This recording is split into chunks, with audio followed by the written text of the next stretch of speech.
7번째 시간, 그리스도인의 거룩한 생활 금주편이 되겠습니다. 금주, 술을 금한다, 그 얘기죠. 제가 35살에 대전에서 부목사를 하다가 미국 유학길에 올랐죠.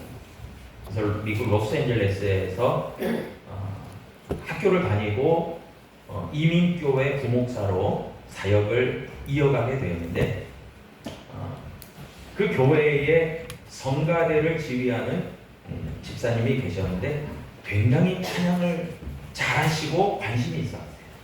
그래서 이분이 어느 정도로 관심이 있으시냐면 로스앤젤레스 한인교회들에서 찬양을 그래도 한다는 사람들이 모여서 중창단을 만들고 정기 공연을 해요.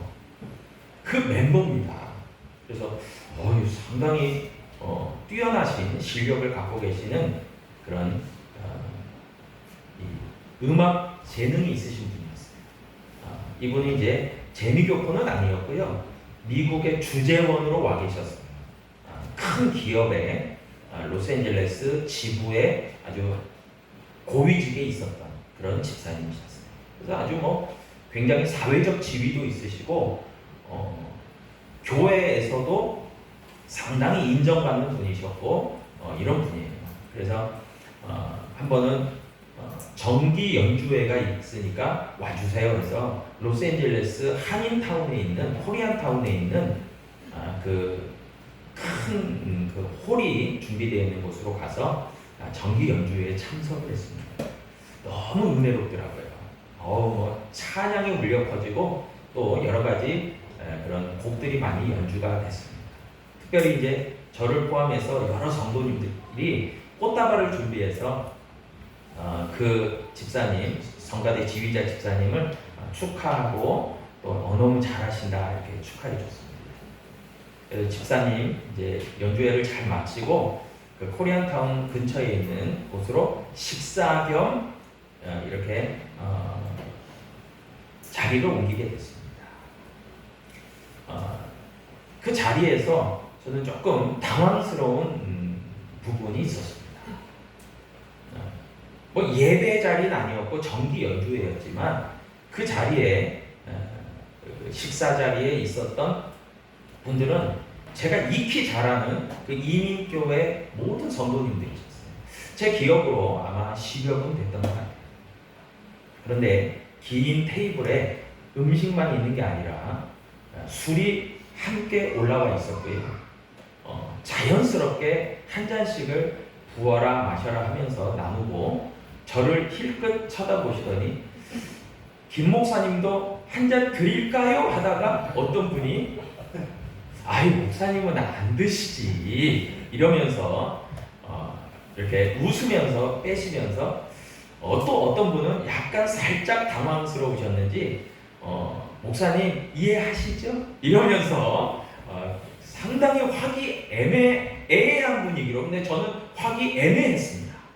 그런 분위기로 그런 자리가 있어서 저는 좀 이런 분위기 상당히 당황스러운데, 저는 한국에서 한 번도 저는 그런 상황을 접해본 적이 없어가지고 당황스럽기도 하고, 그래서 잠시 분위기 맞춰주다가 일찍 일어나야지 하고 저는 급하게 자리를 수습하고 그 자리를 나온 적이 있습니다.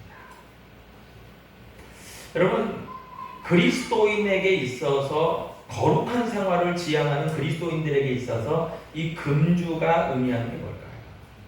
물론 제가 결론적으로 이야기해서 오늘 에베소서 5장 18절처럼 술 취하지 마세요.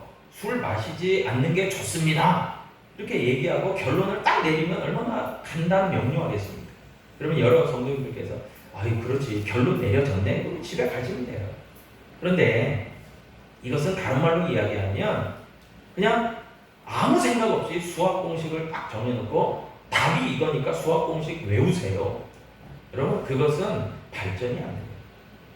공식을 외우는 것도 중요하겠지만 그게 왜 이루어져야 되는지, 이게 어떤 원리 가운데서 이게 정답이 나왔는지를 알아야 우리가 그렇게 생활도 할 수 있고 다른 사람에게도 이야기를 할 수 있지 않겠습니까? 그런 의미에서 그리스도인의 거룩한 생활, 금주에 대한 부분을 잠시 나누고자 합니다. 여러분, 2022년 통계 자료를 보니까 우리나라 술 소비량이 1년에 한 명이 마시는 술의 양이 1인당 7.7리터예요. 저는 이 양이 어느 정도인지는 잘 가늠은 못하겠어요. 그리고 우리나라의 술 문화의 특징을 얘기하면서 특별히 직장 회식 문화에서 술은 빠지지 않는 요소고, 그리고 1차, 2차, 3차 연이어서 하고, 그리고 술 마시는 것에 동참을 안 하면 상당한 압박을 느끼는 그런 문화적 분위기가 우리 한국에 있다라고 하는 것이 통계 자료예요. 그리고 특별히 이런 모임과 회식 자리에서 음주를 거절할 때에는 나를 무시하나 하는 식으로 진정성의 의심을 받기도 하기 때문에, 이건 이제 그 분들의 의견이죠. 이런 것을 거절하기가 쉽지 않다라는 것이 현실이라고 해요. 그리고 우리 한국 사회는 특별히 중국에서 볼 때 우리 나라를 포함한 동북아시아에 있는 나라들을 동이라고 했죠. 동쪽에 있는 오랑캐가 동이라고 했죠. 그런데 그 중국의 자료들을 읽어보면 동이족, 특별히 우리 나라 사람들의 경우에는 음주 가무를 즐긴다, 그런 자료가 있어요. 기록이 있어요. 이게 뭐겠습니까? 음주 가무. 술을 마시고 노래하고 춤을 추는 것을 좋아한다. 저들이 그렇다. 그런 기록이에요. 성호사설이라는 기록에도 보면 노인들을 공경하고 제사를 지낼 때 술만한 것이 없다. 이런 기록도 있는 것을 보면 우리나라 사람들이 이런 문화적 요소에서 술이 들어가 있다는 것은 분명한 증거예요. 여러분, 이제 우리나라 문화권이 아니라 타 문화권으로 한번 넘어가 보겠습니다. 여러분, 성경의 배경이 되는 고대 근동 중동 지방에서는 특별히 여러 술 중에서 포도주가 매우 상징적인 술입니다. 왜냐하면 고대로부터 중동 지역, 고대 근동 지역, 성경의 배경이 되는 지역에서는 포도주는 단순한 음료 이상의 의미를 갖고 있었어요. 이게 문화적, 종교적, 사회적 관습에 깊이 뿌리 내리고 있어요. 그래서 고대 중동 사회에서는 포도주가 중요한 음료의 하나로 여겨졌고, 특별히 이집트, 그리고 팔레스타인, 이스라엘, 가나안 지역에서는 포도 재배가 활성화되어졌고, 그리고 이게 중요한 포도 산업이 중요한 산업 중에 하나예요. 그리고 포도를 즙을 내거나 술을 만들었던 것이 사람들에게 사교적 모임이나 그리고 잔치나 제사에도 자주 사용되었다고 합니다. 그리고 이 포도주를 나누는 것이 고대 근동에서는 문화적으로 환대를 하고, 그러니까 손님이 왔을 때 환영을 하는, 환대를 하고 우정을 상징하는 그런 매개체로 쓰였고요. 손님을 맞이할 때도 포도주를 그래서 늘 대접했다고 해요. 중요한 계약을 맺을 때도 또 서로 간에 앙금이 있었던 것을 풀 때에도 포도주를 함께 나누어 마시는 문화적 습관이 있었다. 여러분, 우리가 잘 알다시피 성경에 예수님께서 마지막 최후의 만찬을 하실 때에도 포도주를 제자들에게 나누어 주시면서 이 포도주를 마셔라. 곧 이것이 내가 장차 십자가에서 흘릴 내 피다라고 비유의 말씀을 하시면서 나누어 주셨죠. 이것이 성찬식으로 발전이 되고 이것을 기념하는 것이 교회의 그런 전통과 예식이 되기도 했습니다. 여러분, 그래서 근데 이제 우리나라 같은 경우는 포도주를 직접 사용하지 않고 포도 주스 같은 것을 사용하죠. 덜어는 아니다. 포도주를 쓰자. 그래서 이제 그렇게 담기도 하죠. 제의적 요소로 쓰기도 합니다. 여러분, 그뿐만이 아니죠. 복음서를 보니까 예수님의 첫 번째 기적의 사건이 가나의 혼인잔치인데, 이 혼인잔치에서도 급한 일이 벌어졌죠. 그 결혼식에 꼭 필요한 요소인 포도주가 떨어지는 가운데서 예수님의 어머니 마리아가 예수님께 요청하죠. 예수님께 어떻게 해봐 달라고 요청합니다. 그럴 때 예수님께서 양동이에 가득 물을 채우고 그 물이 포도주가 되는 기적이 일어났죠. 이게 예수님의 첫 번째 기적입니다. 물이 포도주가 됐어요. 여러분, 그래서 기독교 신앙 하에서 양주나 소주나 맥주나 막걸리, 기타 여타의 술과는 달리 이 포도주는 조금은 다른 술로 인식되기도 합니다. 그리고 어떤 분들은 예외 규정을 두어서 포도주는 괜찮지 않느냐라고 허용하는 부분도 있어요. 현실적으로. 누가복음 10장에도 보면은 선한 사마리아인의 비유가 나오는데, 이 이야기 속에서도 사마리아 사람이 강도 만난 이를 도와주기 위해서 누가복음 10장 34절에 보니까 가까이 가서 기름과 포도주를 그 상처에 붓고 싸맸다 그랬어요. 당시에 기름이라고 하면 올리브에서 추출한 올리브유죠. 그리고 그 기름과 더불어서 포도주를 치료의 목적으로 썼다는 거죠. 약이 귀했던 당시만 해도 이런 올리브유와 포도주는 상처를 소독하고 치료하는 아주 중요한 약이었죠. 또한 디모데전서 5장 23절에도 보니까 바울은 몸이 허약한 디모데에게 권면합니다. 5장 23절에서 이제부터는 물만 마시지 말고 내 위장과 자주 나는 병을 위하여는 포도주를 조금씩 써라. 그렇게 권면하고 있어요. 병약했던 디모데에게 그 스승이었던 사도 바울이 물만 마시지 말고 포도주를 조금 사용해서 너의 병을 다스려라. 그렇게 권했던 것이죠. 그뿐이 아니에요. 구약성경 출애굽기에 보니까 출애굽기 29장 40절 이하에 보면 어린 양의 고운 밀가루 10분의 1 에바와 찌은 기름 4분의 1 흰을 더하고 또 전제로 포도주 4분의 1 흰을 더할지며 라고 이야기해요. 하나님께 구약에서 제사를 드릴 때에 전제를 드리게 된 때에, 전제라고 하는 것은 부어드린다라는 뜻이죠. 그렇게 드릴 때에 액체 형태의 제물인 포도주를 사용했다는 거예요. 포도주를 제단에 부어서 하나님께 드리는 것을 통해서 하나님께 헌신을 표현하는 방식으로 포도주를 전제로 사용했다는 것이, 여러분, 전제는 번제라고 하는 그 중요한 제사의 보충 제사의 성격으로 전제를 포도주를 부어서 드렸다. 그러면서 하나님께 헌신을 다짐하고 감사를 표현하는 방식으로 그렇게 드렸다는 거예요. 출애굽기에 이 기록이에요. 여러분, 신명기에 보니까 14장 22절 이하가 11조 규례예요. 우리가 드리는 11조의 규례인데, 신명기 14장 23절에 보니까 내 하나님 여호와 곧 여호와께서 그의 이름을 두시려고 택하신 곳에서 내 곡식과 포도주와 기름의 11조를 먹어라 그랬어요.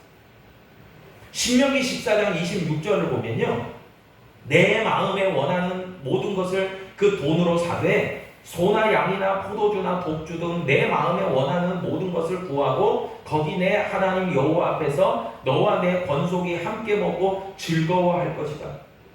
여러분, 이것을 설명해주고 이야기하는, 특별히 포도주에 대한 부분들이 굉장히 많이 나와요. 하나님께 드리는 전제의 요소로, 또 잔치에 사용되고 치료제로도, 또 시편 104편 15절에 보니까 기쁨의 음료로 포도주를 표현하고 있어요. 사람의 마음을 기쁘게 하는 포도주와 사람의 얼굴을 윤택하게 하는 기름과 사람의 마음을 힘있게 하는 양식을 주셨다. 누가 주셨다? 하나님이 주셨다. 여러분, 이렇게 놓고 보니까 우리가 적어도 예배 규정을 두고 포도주는 조금씩 쓰고 조금씩 섭취하는 것이 괜찮지 않을까라고 하는 너무 과음을 하지 않는 이상, 여러분 오늘 본문 말씀 에베소서 5장 18절도 보니까 술 취하지 말라 그랬지 술을 아예 먹지 말라라고 아니죠. 그러니까 조금씩 사용하는 것은 어느 면에서 유익하고 좋은 일이다라고 생각할 수도 있을지 몰라요. 여러분 의학적으로 보면 특별히 레드와인, 붉은색의 포도주는 다량의 항산화 물질인 레스베라트롤을 함유하고 있다고 합니다. 그래서요 이것이 심혈관 계통에 도움을 준대. 레스베라트롤이요 심혈관의 확장을 해줘서 혈압을 낮춘대. 그리고 포도주에는요 레스베라트롤 외에도요 플라보노이드라고 하는 항산화 이 성분이 함유되어 있어가지고 체내 활성산소를 중화시키고 세포 손상도 방지하고 노화도 낮추고 암 예방에도 도움이 된대요. 위액의 분비도 촉진시켜서 소화도 도와줘. 이게 사도 바울이 그냥 아무렇게나 디모데에게 권한 게 아니에요. 긴장도도 감소해주고 스트레스 완화도 시켜주고 정신건강까지도 도움을 주대. 만병통치 같아요. 여러분 제가 여기까지 이야기하니까 목사님 절대적으로 맞습니다. 저는 앞으로 포도주를 애용하겠습니다. 이런 생각이 너무 들지 않아요? 네. 김 장로님 저랑 포도주 하나 하시겠어요? 네. 이건 굉장히 솔깃하고 나름대로 굉장히 좋은 그런 부분들이 있습니다. 여러분 그런데 이제 관점을 좀 바꾸겠습니다. 분명히 성경에서 특별히 이런 부분들이 거론되고 있는 건 맞아요. 맞습니다. 근데 성경을 제대로 이해하고 해석할 줄 알아야 돼요, 우리가. 목사도 그렇지만 우리 성도님들도 그런 부분들은 굉장히 노력이 필요합니다. 그래서 이단들의 경우는 구절구절을 가져다가 이상한 논리로 짜집기 해서 이게 성경에 있는 구절이다라고 가르쳐요. 굉장히 오류에 빠집니다. 우리는 그렇게 해석하면 안 돼요. 성경의 구절도 읽고 받아들일 부분이 분명 있지만 전체적으로 그 구절을 이해하고 그것의 결론을 내릴 필요가 있는 것이죠. 그게 우리의 분명한 자세예요. 그리고 성경을 대하는 바른 자세예요. 여러분 그러다 보면 이제 관점을 좀 바꿔서 이렇게 여러 가지로 성경이 언급하고 있지만 그러나 그리스도인의 거룩한 생활을 위해서 그리스도인의 금주는 과연 필요한 것인가 하는 것입니다. 여러분 특별히 우리 한국 사회, 한국 교회를 생각해 보면 초기 한국 기독교의 역사를 통해서 미국이나 유럽의 선교사들이 복음을 가지고 약 100여 년 전에 한국에 도착을 했습니다. 그때는 우리나라가 일제시대, 조선시대죠. 여러분 그렇게 와서 보니까 한국이 굉장히 가난한 나라고 사람들이 굉장히 어렵게 살아요.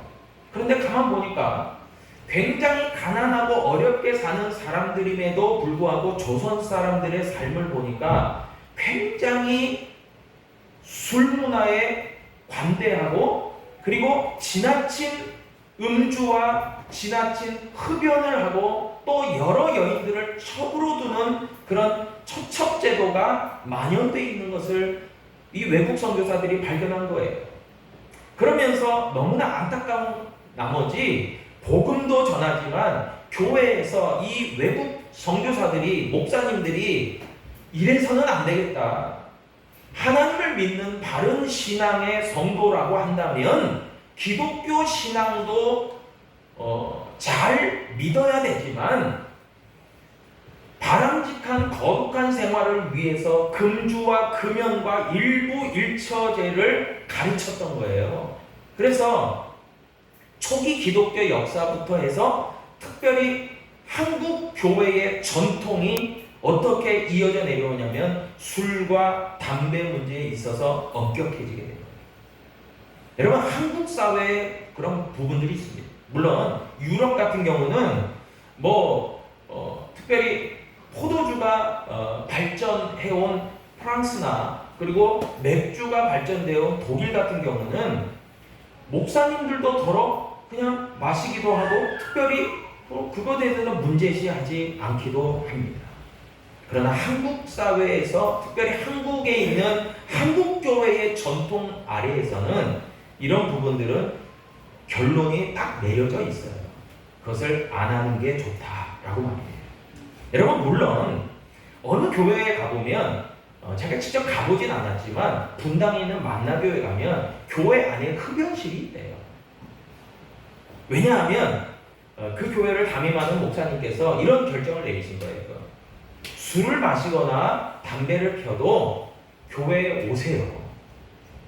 그리고 신앙생활을 하다가 하나님께서 은혜 주시고 성령 주셔서 내가 끊어지는 마음이 있다. 그러면 금주와 금연을 하시는 걸 권장드립니다. 이런 취지에서 흡연실을 별도로 만들어 놓으셨다는 거예요. 사실 공감되는 것도 있지만 공감 안 되는 것도 있어요. 그분도 역시 미국 유학을 갔다 오셨더라고요. 여러분 근데 그 목사님의 논리 하에서 분명한 부분이 있습니다. 아직은 믿음이 연약하기 때문에 그것을 끊어내기가 쉽지 않다. 그러니까 그래도 이분들을 배척하면 안 되니까 교회로 오세요. 그리고 점차 이것을 끊어가게끔 해주고 하나님의 은혜를 경험하게끔 한다는 것은 굉장히 좋은 장점이라고 생각하지만 그리고 분명히 이런 부분도 있습니다. 목사님, 술과 담배가 천국 가는 것과 우리가 예수님의 이름으로 구원받는 것과 특별히 직접적인 상관관계가 있습니까? 하면 저도 목사지만 대놓고 직접적인 연관이 있다라고 얘기하기가 좀 애매해요. 그렇지만 여러분 특별히 금주에 대한 부분을 우리가 생각할 때에 이런 한국교회의 전통만이 아니라 정말 여러분들 이 술과 담배는 특별히 중독 현상을 일으킵니다. 우리가 잘 알다시피 술이라고 하는 것도요 중독되게 돼 있어요. 그래서 술이 중독될 때는 그것을 알코올 중독, 알코올 의존증이라고 하고요. 담배가 중독되는 것을 니코틴 중독이라고 해요. 이게 분명히 어딕션, 중독의 현상을 일으켜요. 이것은 뭘 얘기하냐? 절제가 안 된다는 거예요. 내가 아무리 이것을 안 하려고 끊어내려고 해도 안 된다는 거예요. 내 의지로 너무 어렵다는 거예요. 여러분 그런 의미에서 여러분 비단 이런 술이 일으키는 경제적, 사회적 여러 문제들을 건강의 문제 이런 것들을 다 차치하고 해도 여러분 신앙적인 관점에서 절제의 문제에 우리는 직면하게 됩니다. 여러분 사실 우리는 하나님의 구원받은 백성이요 자녀잖아요. 우리가 술을 마시고 담배 핀다고 해서 하나님의 자녀인 것이 그 신분이 취소되는 건 아닐 겁니다. 누가복음 15장에 나오는 탕자의 비유에서 보면 둘째 아들이 나와요. 이 둘째 아들이요 누가복음 15장 13절에 보니까 그 후 며칠이 안 돼요 둘째 아들이 재물을 다 모아가지고 먼 나라에 가서 거기서 허랑방탕하여 그 재산을 낭비했다 그랬어요. 둘째 아들이 아버지의 유산을 가지고 먼 나라에 가서 허랑방탕하게 다 낭비한 거예요. 여러분 여기서 허랑방탕이라는 뜻은 음주 가무와 직접적으로 연결됩니다. 뭐 했겠어요? 유흥비로 다 쓴 거예요. 그 많은 재산을 아버지의 유산을 유흥비로 다 쓴 겁니다. 술 마시고 다 그냥 즐기는데 쓴 거예요. 여러분 그만큼 이런 알코올은 중독성이 매우 강하고 자기 절제가 쉽지 않다는 증거 이 특징이 있어요. 그래서 한 잔이 두 잔 되고 두 잔이 한 병 되고 한 병이 몇 병씩 되는 거예요.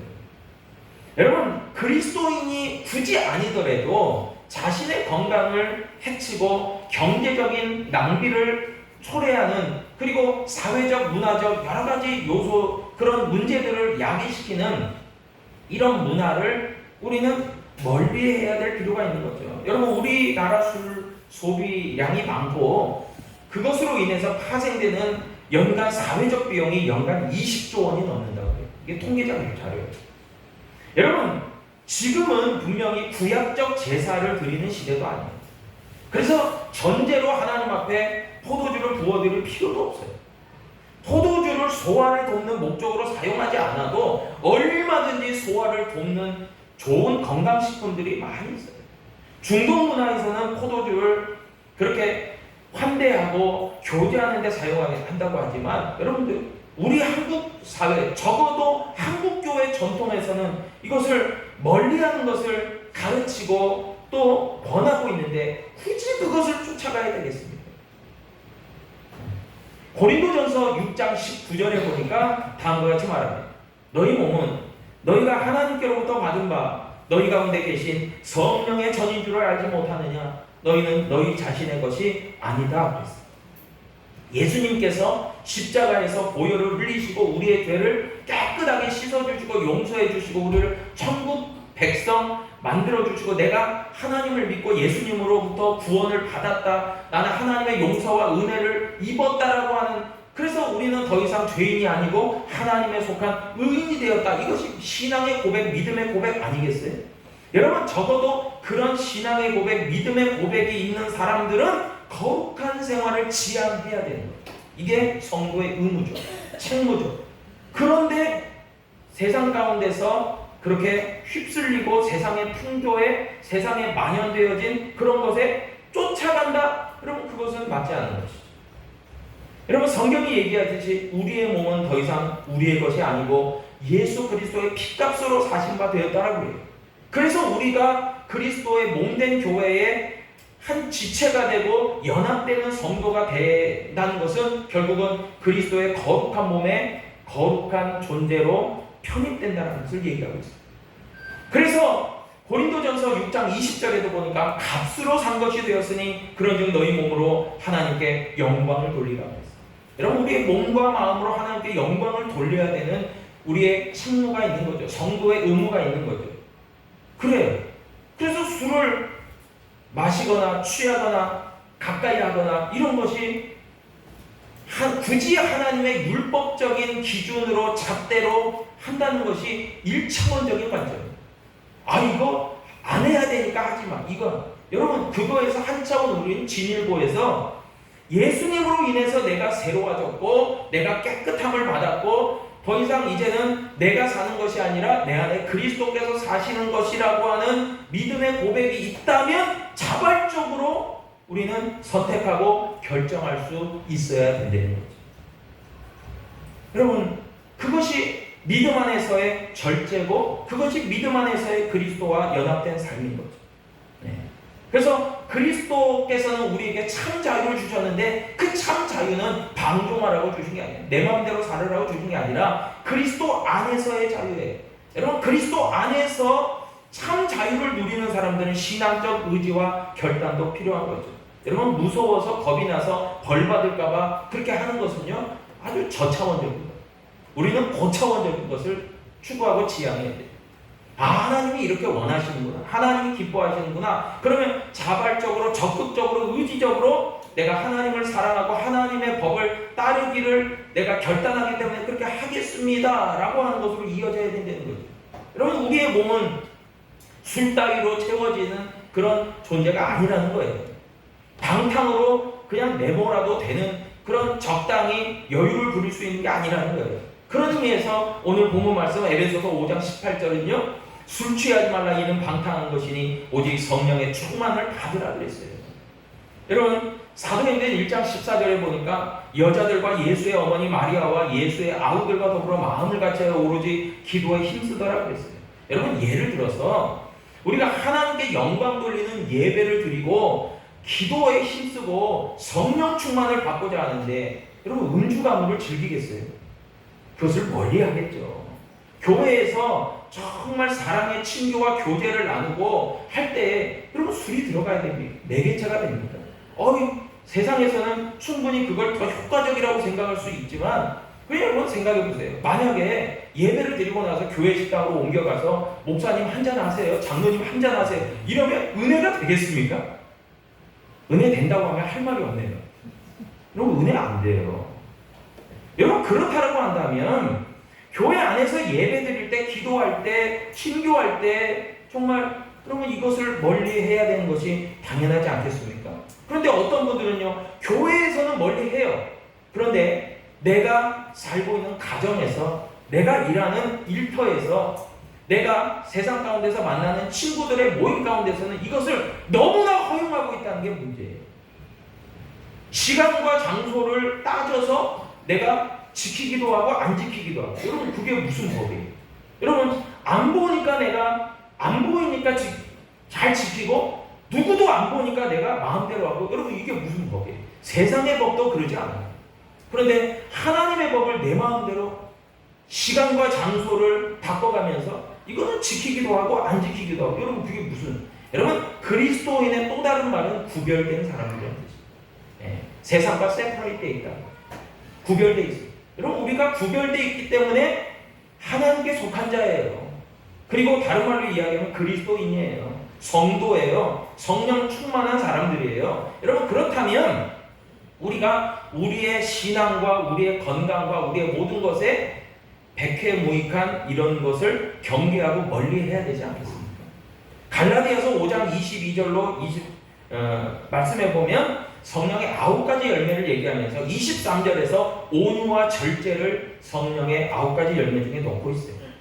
여러분, 성령 충만한 사람, 성령을 받는 사람들은 절제한다는 거죠. 여러분, 절제의 사전적 의미가 뭐예요? 본능적인 욕구나 충동을 다스리고 하나님의 뜻에 따라서 자신의 행동과 욕망을 통제하는 능력이 절제예요. 여러분, 이런 절제도 우리에게 필요하다는 거예요. 절제는요, 단순히 욕망을 제어하는 게 아니에요. 단속하는 게 아니에요. 보다 고차원적으로, 적극적으로 성령의 인도하심에 자기 자신을 내어드리고 균형적 잡힌 삶을 살아가는 게 진짜 절제예요.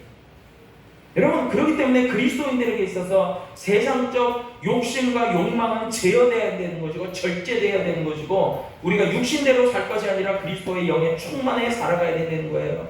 그래서 로마서 13장 14절에 보니까 오직 주 예수 그리스도로 옷 입고 정욕을 위하여 육신의 일을 도모하지 말라고 해요. 절제하는 사람이 선한 목적을 이룰 수 있는 거예요. 그래서 사도 바울은요, 고린도전서 9장 25절에서 권면해요. 이기기를 다투는 자마다 절제를 하나니 그들은 썩을 승리자의 관을 얻고자 하되 우리는 썩지 아니할 것을 얻고자 한다. 여러분, 우리가 먹고 마시는 일에서도 절제가 필요하겠죠. 하나님의 뜻을 따라서 하나님의 영광을 위해서 해야 돼요. 그래서 고린도전서 10장 31절에서 그런즉 너희가 먹든지 마시든지 무엇을 하든지 다 하나님의 영광을 위해서 하라고. 여러분, 술을 마시는 것이 구원과 직접적인 연결이 안 되는 것 같고, 술은 적당한 선에서는 좀 괜찮지 않을까?